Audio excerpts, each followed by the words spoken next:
So every year around the end of spring, the beginning of fall, we start to have discussion about the flu and whether we should get the flu vaccine or not.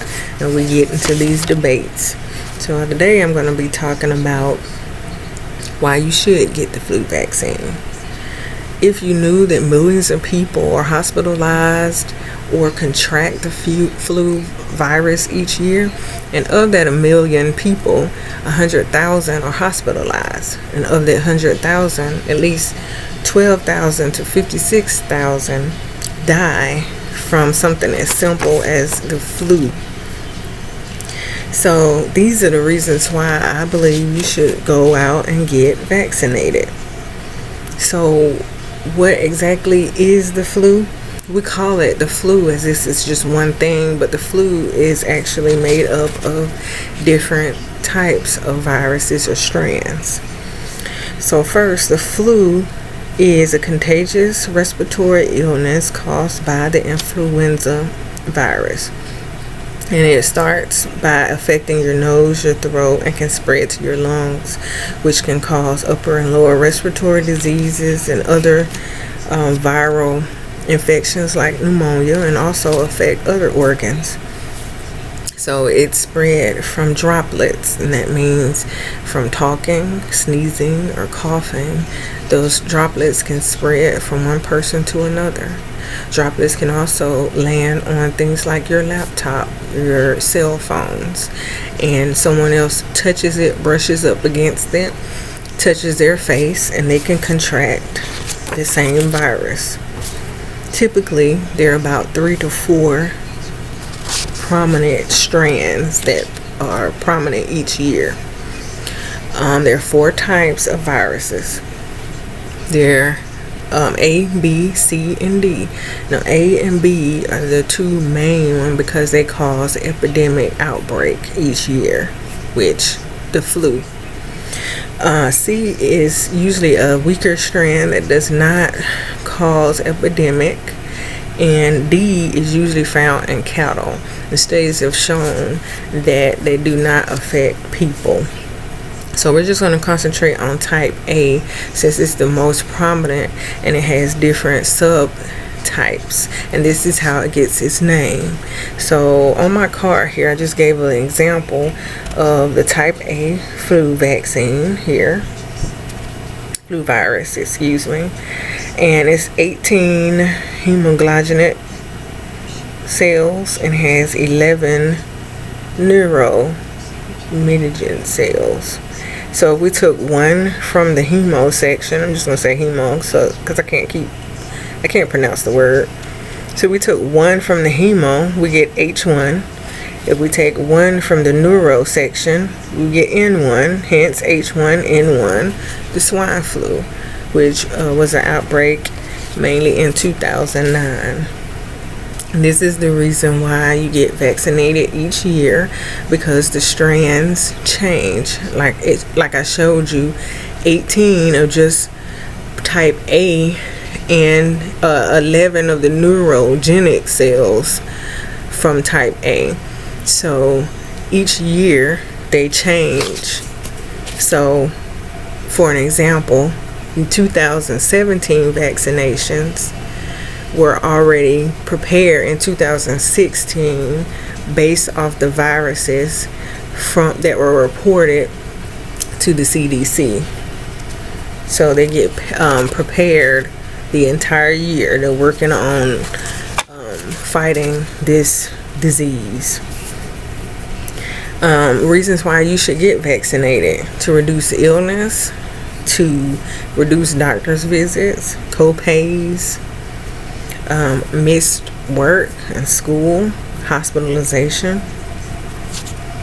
Now I'm in the healthcare field. We are not required to get the flu vaccine, but encouraged to get the flu vaccine. And if you do not get the flu vaccine, you have to wear a mask, because it's not just about you. It's about protecting those patients that we come in contact every day with weaker immune systems, and we're walking around with the virus on us. We don't want to take what we have and give it to someone with a weaker immune system.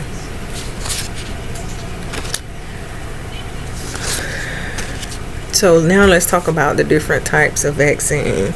You have the egg-based, your cell-based, and recombinant vaccine. So your egg-based is the most common. It's been used for 70 years. Your cell-based is doesn't come from chicken egg like the egg-based type. It comes from mammal eggs. So the recombinant vaccine isn't derived from any egg product at all, and it's the only 100% egg-free vaccine. So basically, they're all grown the same way. The virus is introduced into the egg, and the egg are put in the incubators so that they can replicate. Then the virus is removed from the egg, and the virus is then killed because it's not a live virus. And antigen is then made, it is purified, and then manufactured out with the approval from the FDA and the CDC. So who needs this shot? Anybody with weaker immune system. That's anybody with any kind of diseases like diabetes, lung disease, anybody that can transmit the disease, anyone who is pregnant, anyone who's 65 years or older. CDC also recommends that infants can start getting the flu vaccine at the age of 6 months, because the most effective way to fight this is by being immunized. Because there's an exception to every rule, I'm going to list the 5 reasons why you shouldn't get the flu shot. So that's if you have an egg allergy, any previous reaction to the flu shot, you're under the age of 6 months old, you have a latex allergy, or you're receiving or giving bone marrow and a bone marrow transplant. Because once again, the goal here is prevent the spread of the virus. And these people are the only ones that were found by the CDC that did not require or would need to receive the vaccine. So now that you know about the vaccine, or where it comes from, what it does, who should and who shouldn't receive it, does that help change your mind a little bit about it? We're starting to get to what they call the herd community. They also call it the Bill community immunity. And what it does is just helps prevent the spread from one infected person to another.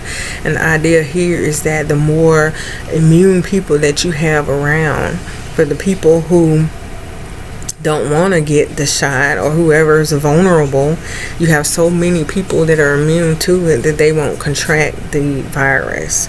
And this is the whole idea here that came about in 2010 to try to help ward off the viruses.